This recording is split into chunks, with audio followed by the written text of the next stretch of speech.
Hello, class. This is POS 475, Constitutional Law. We are still dealing with the Sixth Amendment. I would like to introduce my daughter. This is my daughter, Natalie. She will be actively participating in answering questions and that type of thing. So that is not just me speaking into the recorder for 50 minutes. So thank you, Natalie. You can go over there now as if you are the class. Yeah. All right. So we finished up talking about the right to counsel, the right to effective representation, and now we are on to the pre-trial period and the right to bail. So first off, let's just discuss bail and what it is and its purposes for a moment. So what is bail? Money you get to get out of jail. Right. You need to give a certain amount of money to guarantee that you will show up for your trial. Right? Mm-hmm. So where in the Constitution does it say you are innocent until proven guilty? Trick question. It's not in there. It's not in there. Exactly. It's not in there. What is in the Constitution? The 5th and the 14th Amendments that say you can't be deprived of life, liberty, or property without due process of law. So, if you are held in jail before it is proven that you committed a crime, then are you being deprived of your liberty without due process of law? Yeah. Yeah. So, kind of in a way to think of it is your right to bail is part of your due process rights. Mm-hmm. Right? Okay. So,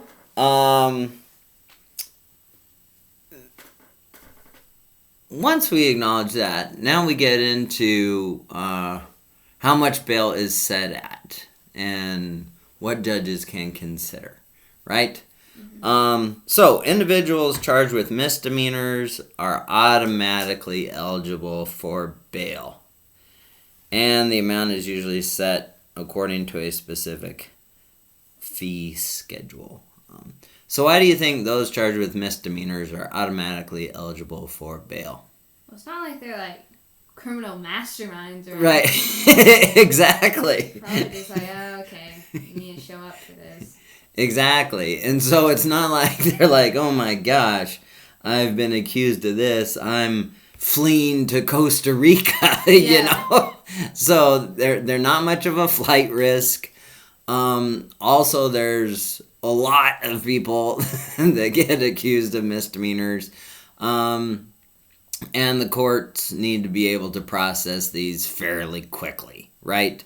Mm-hmm. You can't look at each individualized case and set bail accordingly, right? So it's done automatically, set schedule. Now, for those charged with felonies, a judge sets bail on a case-by-case basis. Among the factors the judge considers are the seriousness of the offense, the trustworthiness of the individual, and the Eighth Amendment prohibition against excessive bail. Right? So let's just take a look at those common factors, right? Seriousness of the offense. If you are charged with a very serious crime, is the judge going to set the bail at a higher amount? Yes. Is that reasonable? Yeah. Why? Well, because it's just more important. Yeah, exactly. If all of this basically goes back to how much of a flight risk you are, right? Yeah. Remember, the main reason bail is set is to ensure that you will show up for your trial. And well, we lost him again. So. exactly. And so if you're charged with a very serious crime, then you're a greater flight risk. Next, the trustworthiness of the individual. Are there some people that, previous to being charged with a crime, Yeah. are pillars of the community, pretty trustworthy, their family is established there, and they're not likely to take off? Yeah. Yeah, exactly. And then there's the Eighth Amendment prohibition against excessive bail. So, until 1987, the Supreme Court had not decided a major dispute over what factors a judge may appropriately consider in making bail determinations. So, the case that finally reached the court dealing with this was called U.S. versus Salerno, 1987. So, you hear the name Salerno. What do you think? Well, sounds like celery. Sounds like celery. Okay. Anyway, it's an Italian name. And Salerno was the boss of the Genovese crime family. Yeah. So interesting. You're right. So this is like mob stuff, right? Yeah. So he was charged with racketeering. The Bail Reform Act of 1984, which was passed by Congress, authorized judges to deny bail to defendants to, quote, assure the safety of any other person and the community. Right? So usually judges didn't necessarily consider that. It was more, are you a flight risk or not? Right? But with the Bail Reform Act, they were also allowed to consider where the person posed a danger to any one particular person or the community as a whole, right? So he was denied bail because it looked like he was going to have someone murdered and continue engaging in crime. Makes sense. Yeah. So the judge denied him bail according to the Bail Reform Act of 1984.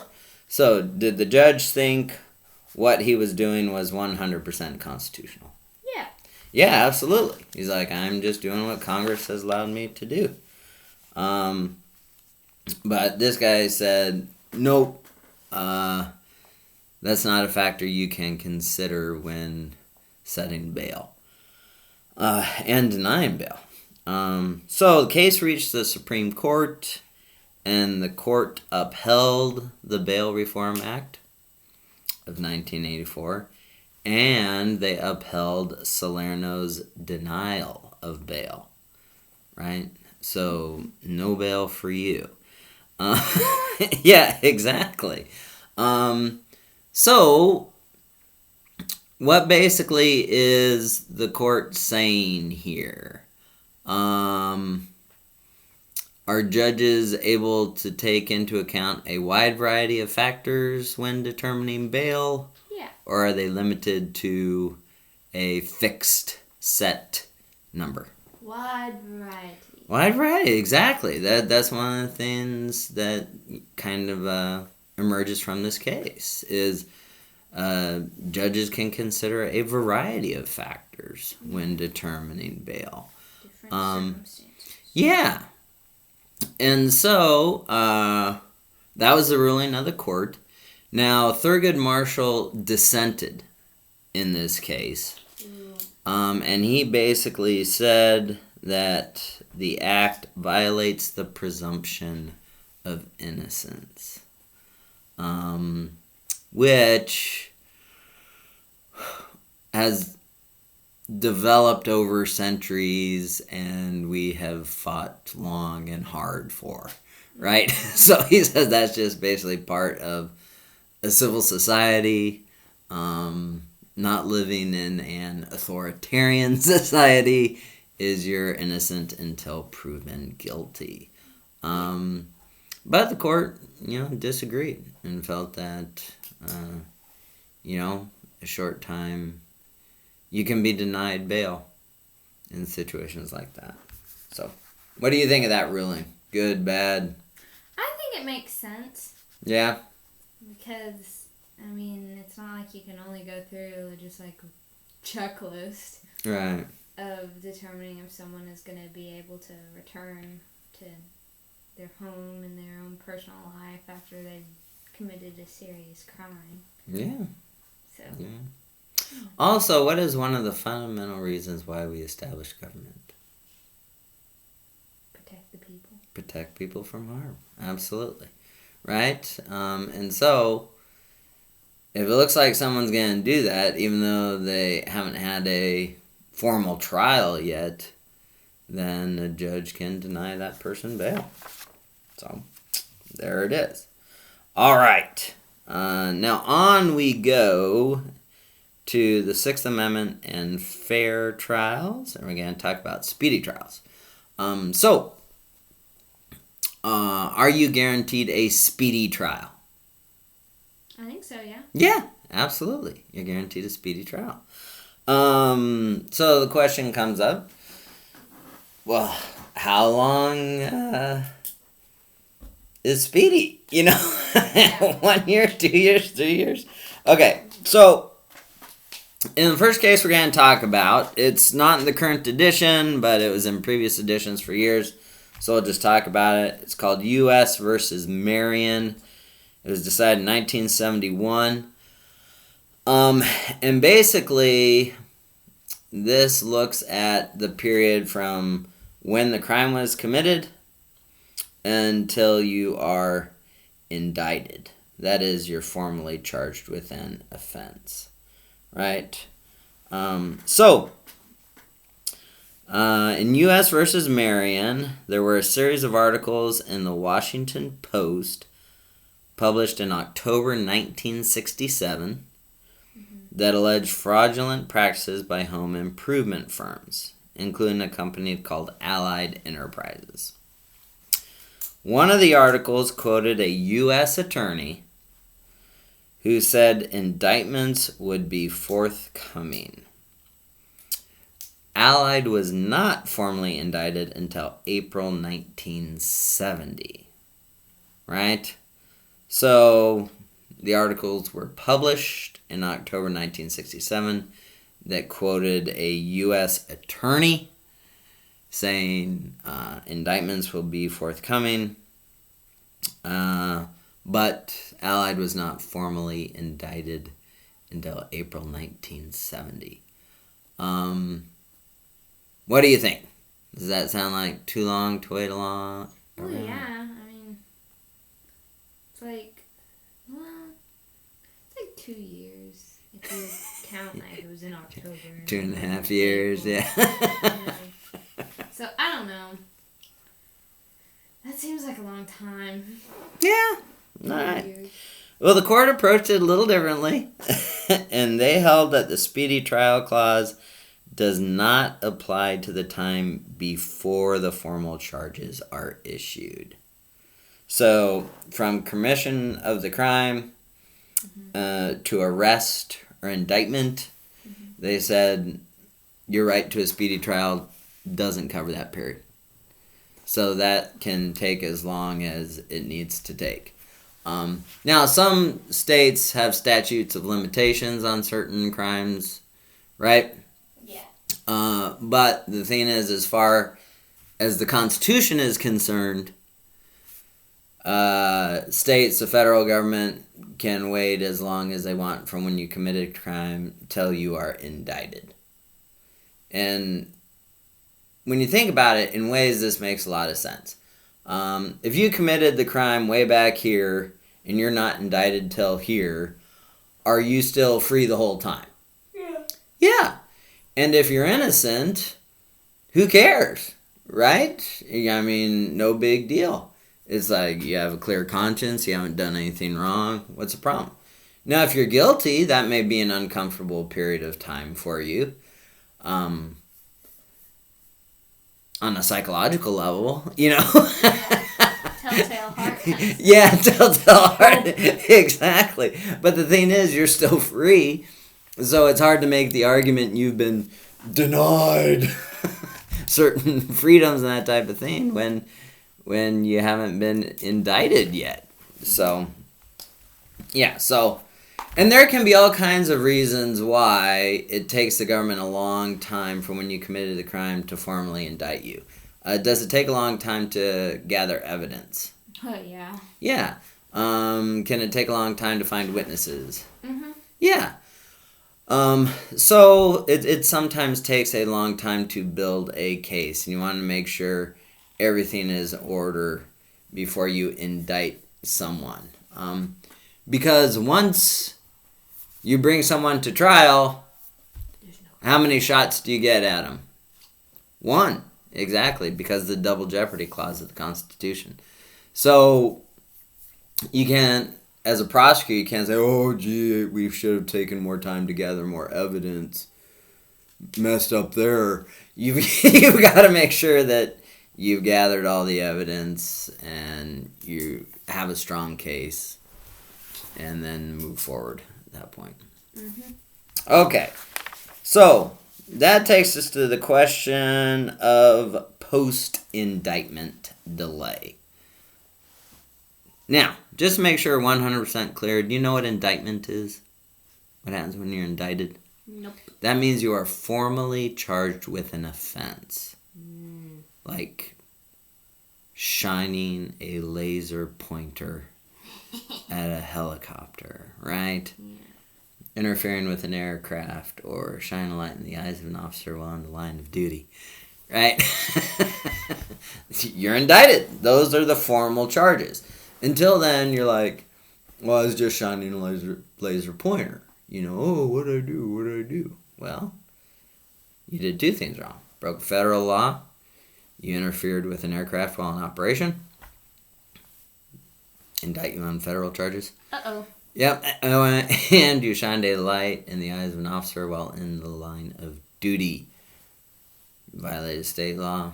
We'll indict you for violating a state law. Charge you with violating state law, right? So that's what indictment is. You're formally charged with an offense, right? If you say, I've been indicted, it means I've been formally charged with an offense, right? Okay, so the question comes about, what about post-indictment delay? So you've been indicted. How soon do you need to be tried in order to adhere to the speedy trial clause of the Constitution? So, in this case, Barker versus Wingo, 1972. Barker and Manning, they were partners, were charged with beating an elderly couple to death with a tire iron. Dang. Yes, a particularly grisly crime. So the prosecutor had a strong case against Manning, but not against Barker. So Manning refused to testify on Fifth Amendment grounds. Can't be compelled in a criminal trial to be a witness against yourself, right? Mm-hmm. So, the prosecutor decided to try Manning first, even without his taking the stand, right? He'll try Manning first, then force him to testify against Barker after Manning's already had his trial and been found guilty or innocent or whatever it is. Mm-hmm. Now, is this constitutional? Is this a sound prosecutorial strategy? Sounds okay to me. Yeah, actually, it's 100% fine, and prosecutors do it all the time, right? Like I said, this is a sound prosecutorial strategy. It's a legitimate prosecutorial strategy. Unfortunately, it took longer to convict Manning than the prosecutor thought it would. There were hung juries, successful appeals, etc., and it just wound up taking a long time to try Manning first. So Barker was finally tried 5 years after his indictment. 5 years. So he was found guilty and sentenced to life in prison. Mm-hmm. He appealed his conviction, arguing that he was denied his right to a speedy trial. Case went to the Supreme Court, and the Supreme Court upheld his conviction. Oh my goodness. Yeah, 5 years, right? They upheld his conviction. And the court refused to specify a length of time that would constitute unreasonable delay. They didn't give... The court is actually known for this. they won't give, 5 years, 6 years, 7 years, too long, right? Instead, they'll approach it differently. And they did that in this case as well. So they refused to specify a specific length of time that would constitute unreasonable delay, but they did establish 4 criteria that you could look at and kind of determine if the delay's been unreasonable or not. First, the length of the delay, right? Yeah. If there were no other information that you had on the case, would 5 years seem a little long to you? Yeah. But knowing that the reason it took 5 years was because they needed Manning's testimony first in order to convict Barker, does that affect how you view that 5-year delay? Yeah. Yeah. Absolutely. Right? So, the first criterion is length of delay, and the second is reason for the delay, right? And so, yeah, sometimes it takes a while to get a conviction, and you need someone to testify. So they were willing to cut the prosecutor some slack in that situation, right? Next, the point at which the defendant begins asserting a Sixth Amendment violation. I'm being denied my right to a speedy trial. See, this is really important because if you are guilty... Me? Yeah, if you are guilty of a crime, are you going to start arguing for your case to be heard as soon as possible? Probably. Me? Yeah. They can't find any evidence. Well, they've already gathered as much. You've never already mind. been indicted. Yeah. Well, then no. No, exactly. Remember, we're dealing with post-indictment delay here. So you've already been charged, and you know you're guilty. Are you going to say, I want my trial tomorrow? No. No? Why not? Because I would like some time to, be by myself, Well, be free. Yeah, I'm not in Still. jail quite yet. Exactly. You could be out for quite some time, hopefully. If you know you're guilty and the state has a strong case against you, you're not going to be demanding a speedy trial. So that's why this is one of the criteria. The point at which the defendant begins asserting a Sixth Amendment violation. Mm-hmm.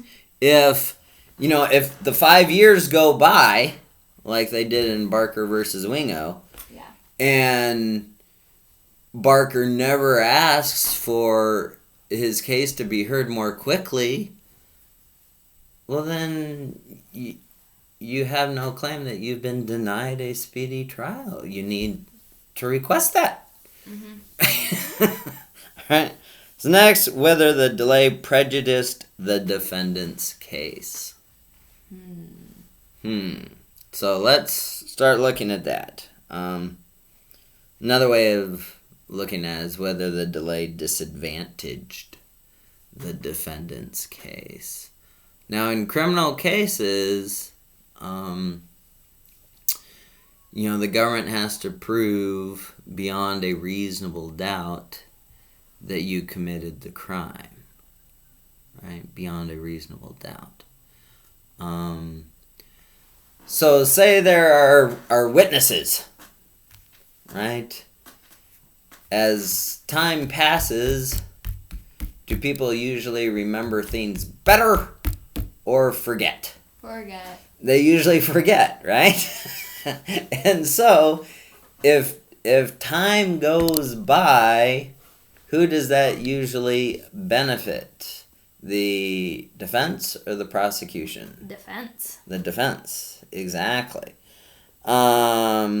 So it's kind of hard to make the argument that the delay helped out the prosecutor. Mm-hmm. You know?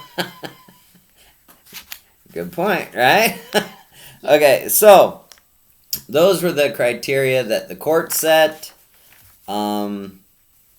This was too long for Congress.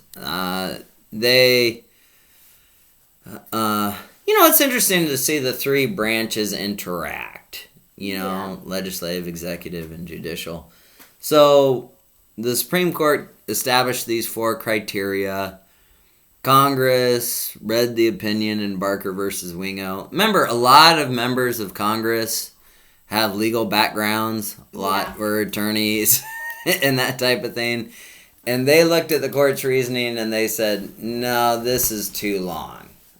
So they passed the Speedy Trial Act in 1974.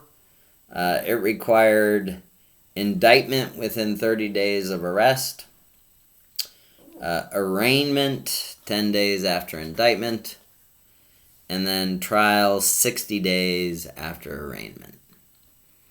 So they want to move things along. Exactly. Also, every state has enacted speedy trial laws of various sorts. So, what do you glean from this? How has the court interpreted the speedy trial clause? Really fast. The court? The court? The court. Oh, the court, not Congress. Right. Courts have been very vague. Very vague. They've given prosecutors a lot of wiggle room. They basically, their ruling in Barker versus Wingo was not very sympathetic toward the accused, right? Keep in mind, Barker versus Wingo was decided in 1972. This is after Nixon ran his law and order campaign in 1968. And again, I've mentioned this a number of times. Nixon appointed 4 judges to the court: Blackmun, Berger, Powell, and Rehnquist. And he expected them to, get tough on crime. Yeah. So, all right. What's that? I said, which is ironic, yeah, because he winds up resigning in disgrace. Okay, so on we go to jury trials. So, in the U.S., a jury of one's peers means a jury that represents a cross-section of the community, right? So what do we mean by a cross-section of the community? I think various perspectives, right? Yeah, the idea is it's basically supposed to be a random sample of the community. Yeah. Right? Now, right off the bat, there are some concerns with this, right? Whether we really ever get a cross-section of the population, kind of random sample of the population. Because we don't just put everybody's names into a hypothetical hat and draw randomly to decide. It doesn't work that way. For example, we draw jury pools from voter registration lists. That's why Mom has never been on a jury? Right. Exactly, yeah. Okay. Because my wife was a Canadian citizen for a long time, not a U.S. citizen. So she wasn't on any voter registration list, so she's never been selected for jury duty. Right? Yeah, it makes sense. Also, if you get... So, how are voter registration lists different from the overall population? Well, first of all, you gotta be a citizen.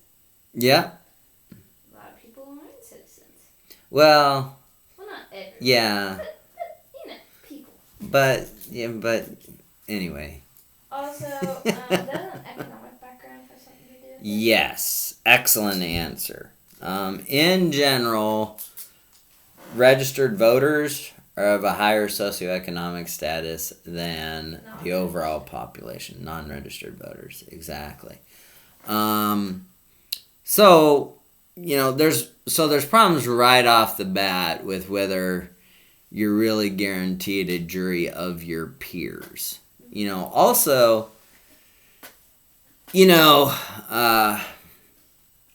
when I was in college, I left the trail at Mount Timpanogos National Park. It's a long story. I sat on a rock 4 feet off the trail. It's a long story, but to make a long story short, I was charged with trespassing on federal property. And I wanted to exercise my right to a trial by jury of my peers, right? Because it was a $50 ticket. And at the time, this is 1988, I was like, $50 is a lot of money. For me, it was a lot of money. $50. I know, $50. So, yeah, I know. And in hindsight, that's what I should have done. But at the time, I was like, no, I want to exercise my right to a trial by a jury of my peers. And I would make the argument that a jury of my peers would have been other college students who understood what $50 meant, because money is a lot tighter when you're a college student. But anyway, a jury of one's peers means a jury that represents a cross-section of the community. Now, as I said, there's problems with this. If you take your jury pool from voter registration lists or any other list that doesn't contain the whole community. So, anyway, there was another case dealing with jury pools, and that was called Batson versus Kentucky, 1986. And this is a really famous case. So, when attorneys are selecting the jury pool, they use 2 mechanisms or challenges to eliminate potential jurors. Right?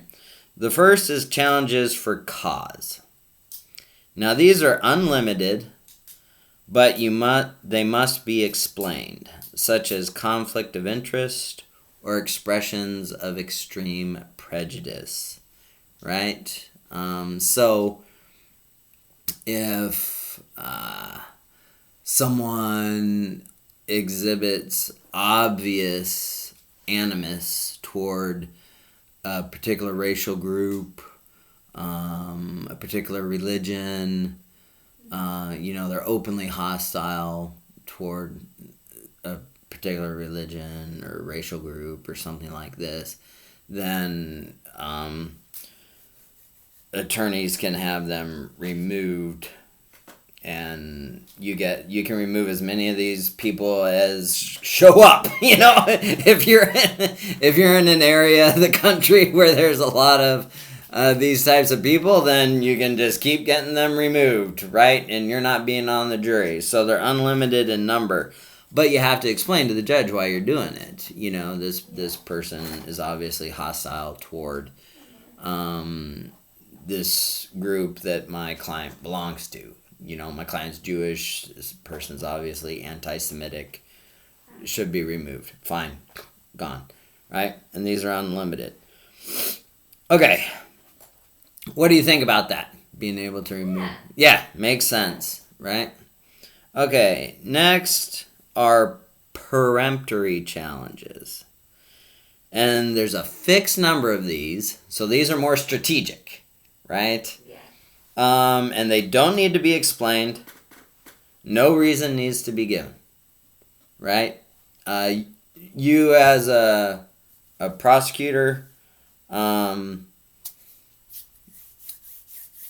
defense, you just say, I would like this person removed. And they don't need to be explained. Really? Mm-hmm. Exactly. Do you know, since we have a couple minutes, short personal story on this, my mother, your grandmother, Dorothy? Grandma Dorothy, she's older, retired. She and my dad get selected for jury pools all the time. I don't know why. Right? But she also gets removed all the time, right? And prosecutors, no, actually it's defense attorneys. It's defense attorneys. So they're defending someone who's been accused of a crime, right? Yeah. They'll ask my mom, your grandmother, what do you do for a living? And she'll say, I'm a housewife. I work a small number of years. Well, kids are certain ages, but mostly a housewife. Mm-hmm. And then they'll say, oh, okay, how many children do you have? She said, 5. And they'll say, oh, what do they do? And she said, well, my oldest daughter has her PhD in family counseling. My second daughter has her master's in organizational behavior. My third daughter has her bachelor's degree in nursing. My fourth daughter has her bachelor's degree. And my son, my fifth child, has his PhD in political science. And what do you suppose the defense attorney says at that point? I don't know. I'd like this juror removed. Why? Because of you? I don't know. All I know is when she goes down that list, whether it's because of the high education levels or whatever it is, she says the defense attorneys always have her removed. And she gets removed all the time using these peremptory challenges. Huh. Yeah. Interesting, eh? Yeah, that's weird. Yeah, and they don't need to be explained, right? But your grandma, I'll tell you, your grandma Dorothy is convinced it's because they're all high achievers. And so the defense attorney who's representing someone who's accused of a crime doesn't want someone on there who... Oh, that's a very grandma way of thinking. Yeah. That's funny, right? Okay. So anyway, now, in Batson versus Kentucky, we're dealing with a very common concern. And there's a charge that prosecutors use peremptory challenges to remove potential black jurors when the defendant is black because they are reluctant to convict another African American, right? So it's kind of the whole OJ thing, African Americans very reluctant to think he was guilty. Very reluctant to think he was guilty, right? Make sense? Yeah. You get the concern? Okay, so in Batson versus Kentucky, Batson, was an African American man, was indicted for second-degree burglary. The jury pool contained 4 blacks. The prosecutor used his peremptory challenges to eliminate them. All of them? All of them. Leaving Batson with an all-white jury. Okay. Yeah. I have issues with this. Yeah. Well, yeah. So did Batson. So the Supreme Court was asked to address this question. May prosecutors use their peremptory challenges to eliminate prospective jurors of a specific racial group? Case reached the Supreme Court, and the Supreme Court said, no, prosecutors can't do this. They can't just start eliminating every black person in the jury pool, right? So, why do you think they ruled that way? Well, because then it's like, well, are you only going to apply that to one race? Or are you going to apply it to everyone? Let's say I was on trial. Are you going to take out every white person in the jury? Right. That doesn't make any sense. What are you going to have left? It's not an accurate representation of our population. Exactly. You're being denied a jury trial by a jury of your peers, right? The community. So, they established a framework by which defendants could challenge prosecutors who appeared to be using their peremptory challenges in a racially discriminatory way. They asked, is the person a member of an identifiable group, like a racial group, right?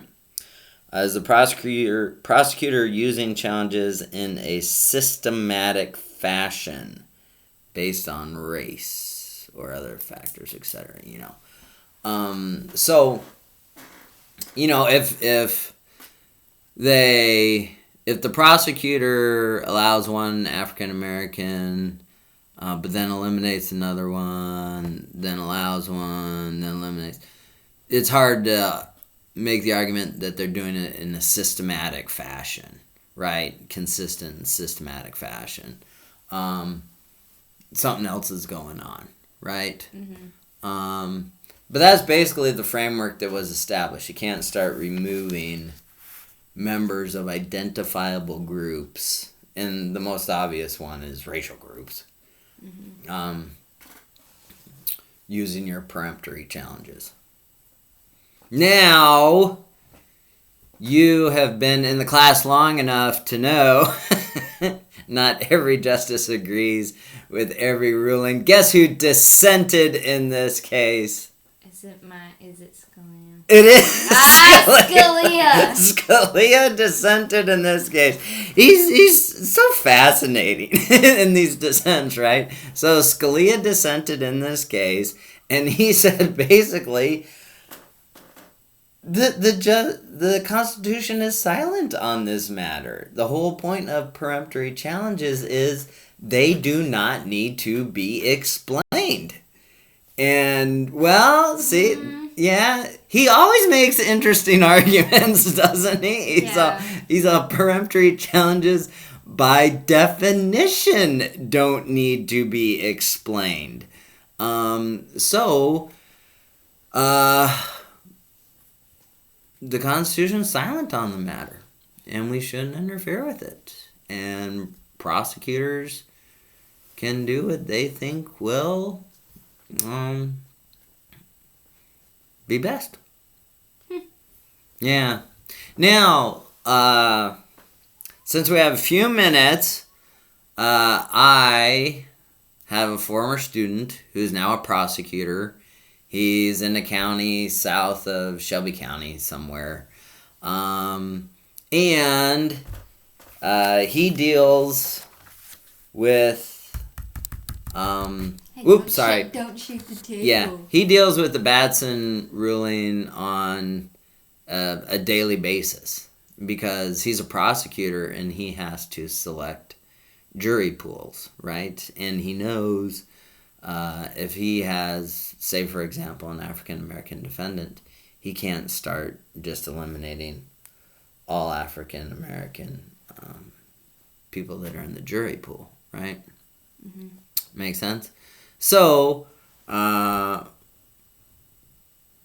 I could ask you, guess what he does, but you'd have no idea what he does, so I'll tell you what he does. Okay. So rather than just look people over, he said one of the things he does before he starts using his peremptory challenges is he tells a joke, right? Good joke, bad joke, I don't know. So I'll tell a joke. How many economists does it take to screw in a light bulb? I don't know. None. If the light bulb really needed to be screwed in, the market already would have taken care of it. Yeah. Great. Hey, that's a great joke. But so he'll tell a joke, maybe not as clever as the one I just told, but but clever, right? And then he'll look and he will see who laughs, right? Really? And he's the prosecutor. And keep in mind, the people in the jury pool know he is the prosecutor, right? Mm-hmm. And so he'll take a quick look, see who laughs, and see who just gives him an icy stare. Oy. Yeah. Now, you're. Why do you suppose he does that? I don't really know. Okay. He's a prosecutor. He's an authority figure, right? Are there going to be some people that just have a problem with authority figures no matter what? Yeah. Yeah. And so his way of finding out who has a problem with authority figures is by telling a joke, right? And if people laugh, hey, that's kind of funny, then he wants them on the jury, right? Mm-hmm. If they just give him an icy stare, like he's, the man, and imprisoning people and trying to get them thrown, if he just gets an icy stare from someone, then he dismisses them. He doesn't want him in the jury pool. Dang. Constitutional or unconstitutional? I mean, as Scalia said, the Constitution's silent on it. And actually, yeah, this is constitutional. It's totally constitutional. Yeah. Because remember, he's eliminating people based on whether or not they have a problem with authority figures, such as himself. Not whether they're a member of an identifiable group, like African Americans or Hispanics or other groups. Any questions on that? No. All right. Well, class, have a wonderful day. And, I should mention, I've been wanting to mention this. We will not have a regular final like we would have if things were normal. Instead, we'll be doing a take-home final, which will be a couple essay questions, asking you to look at a number of cases. It'll be open book, and I'll be giving that to you later in the semester, and you'll turn it in April 22nd, which is the next to the last day we meet. So, take care. Everyone clear on that? Hope you're enjoying the videos. Bye-bye.